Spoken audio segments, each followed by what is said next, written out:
কেমন করার পর লোপামুদ্রা? খুব ভালো লাগছে দাদা। খুব ভালো লাগছে? তোমার পড়াশোনা তুমি কখন শুরু করেছো নেটের জন্য? নেটের জন্য পড়াশোনা তোমার কখন শুরু হয়েছে? আমার নেটের জন্য পড়াশোনা আমার মাস্টার্স এর 4th সেমিস্টার থেকে। আচ্ছা, মাস্টার্স তোমার শেষ কখন হয়েছে? 2024।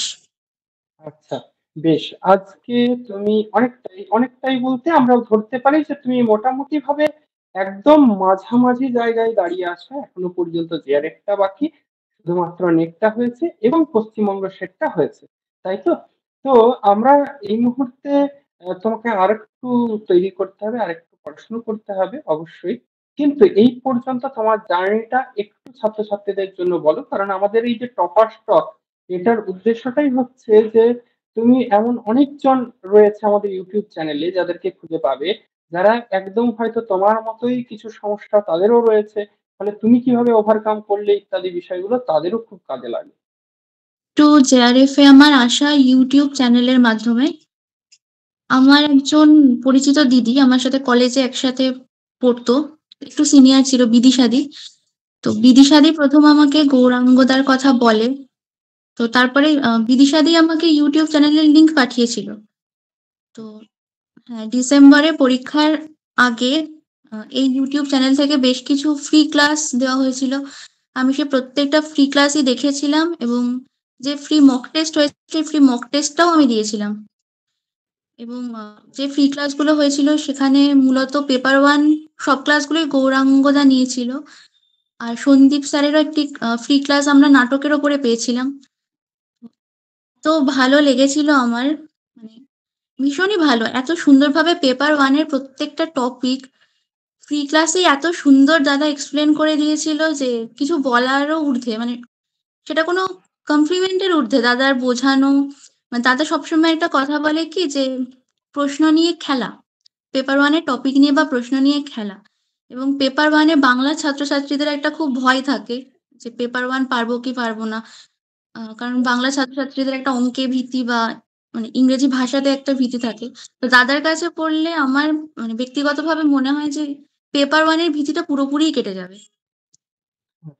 বেশ, তুমি তো আমাদের এখানে পেপার ওয়ান এবং বাংলা দুই পড়ছো। তো সেক্ষেত্রে অনেকে মনে করে যে এখানে শুধুমাত্র পেপার ওয়ানটাই পড়ানো হয়, তো সেক্ষেত্রে তোমার এখানে পেপার টু পড়ে কেমন লেগেছে এবং এখানকার স্যার ম্যামরা কতটা তোমাদেরকে সাহায্য করেন ইত্যাদি বিষয়গুলো যদি। ভীষণ সাহায্য করেন এখানে যারা যারা পড়ান দাদা। তাছাড়াও আরো স্যার ম্যাম আছেন, তারা ভীষণ ভালোভাবে এবং ভীষণ পরিশ্রম করে পড়ান।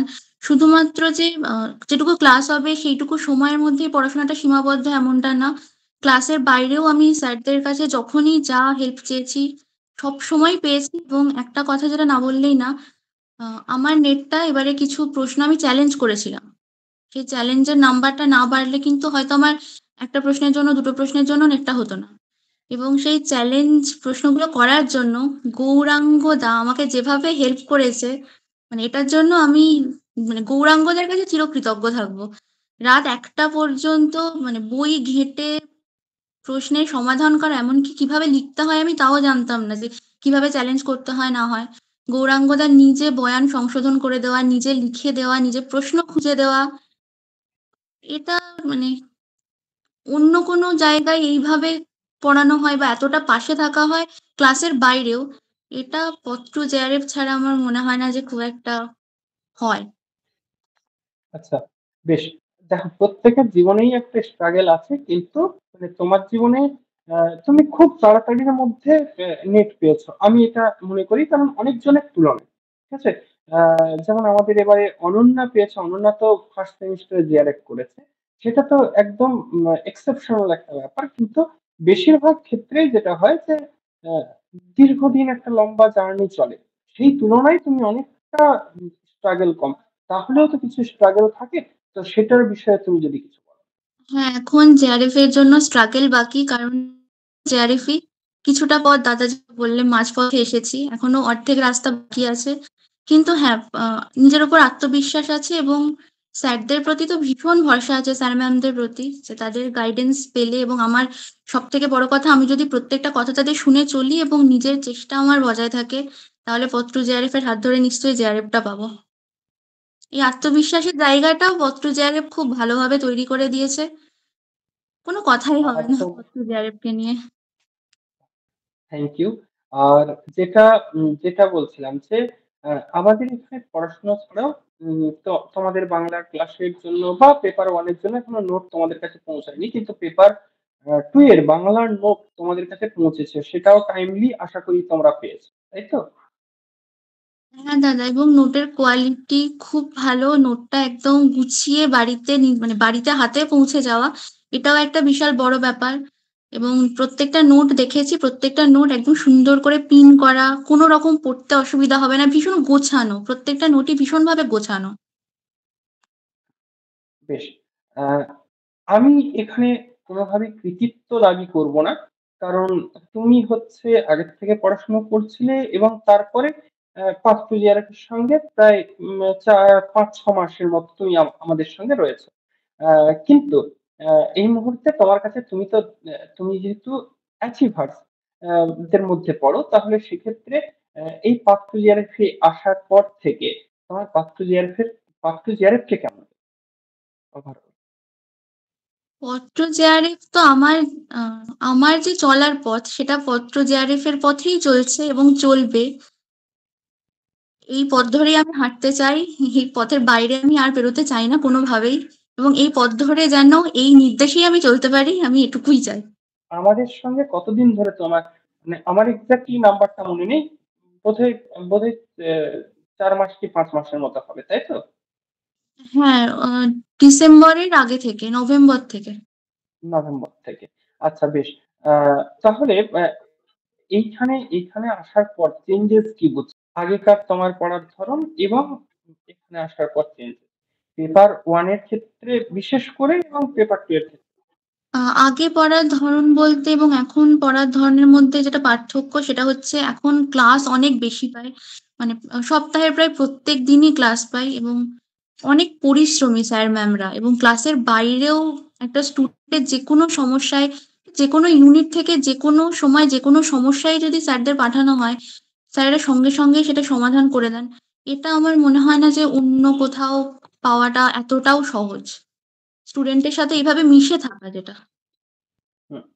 এবার তোমার কাছে একটা বিশেষ প্রশ্ন, সেটা হচ্ছে যে ফার্স্ট ইয়ারে আসার আগে তুমি পেপার ওয়ানটা বিভিন্ন জায়গায় ইউটিউবের বিভিন্ন চ্যানেল ইত্যাদি থেকে তুমি করেছিলে, এবার সেখান থেকে ফার্স্ট ইয়ারের আলাদা তুমি কিভাবে দেখো? যেটা আলাদা সেটা হচ্ছে পত্র জেআরে পেপার ওয়ানকে ভালোবাসতে শেখায়। আগে পেপার ওয়ানটা একটা বাধ্যবাধকতা হিসাবে পড়াশোনাটা করতাম, যে না পড়তেই হবে, এটাকে কোনোভাবে বাদ দিতে পারবো না। কিন্তু পেপার ওয়ানটাকে ভালোবেসে কিভাবে পড়তে হয় এবং আরো নতুন নতুন দিক প্রত্যেকটা টপিকের, প্রত্যেকটা প্রশ্নের, পেপার ওয়ানের তো ধরতে গেলে কোনো শেষ নেই। এবং সেটাকে কিভাবে ভালোবাসতে হয়, কিভাবে পেপার ওয়ানটাকে নিয়ে খেলতে হয়, এটা দাদার ভাষাতেই বলছি, কিভাবে পেপার ওয়ানকে নিয়ে খেলতে হয় সেটা সেটা পত্র জেআরএফ শিখিয়েছে।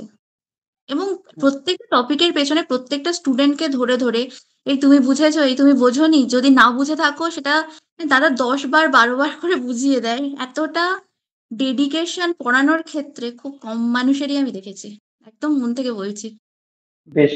আচ্ছা বেশ, তোমার তোমার পরিবারের সাপোর্ট তুমি কিভাবে পেয়েছো? কারণ অনেকেই, মানে বিশেষত তোমার এখনো বিয়ে হয়নি, আমি দেখেছি যে বিবাহিত ছাত্রীদের ক্ষেত্রে বিশেষত একটা পারিবারিক চাপ থাকে, সেক্ষেত্রে এই স্ট্রাগলটা তোমার উপর খুব একটা আসেনি বলেই আমার মনে হয়। এবং তোমার মাও সম্ভবত শিক্ষিকা, তাই না?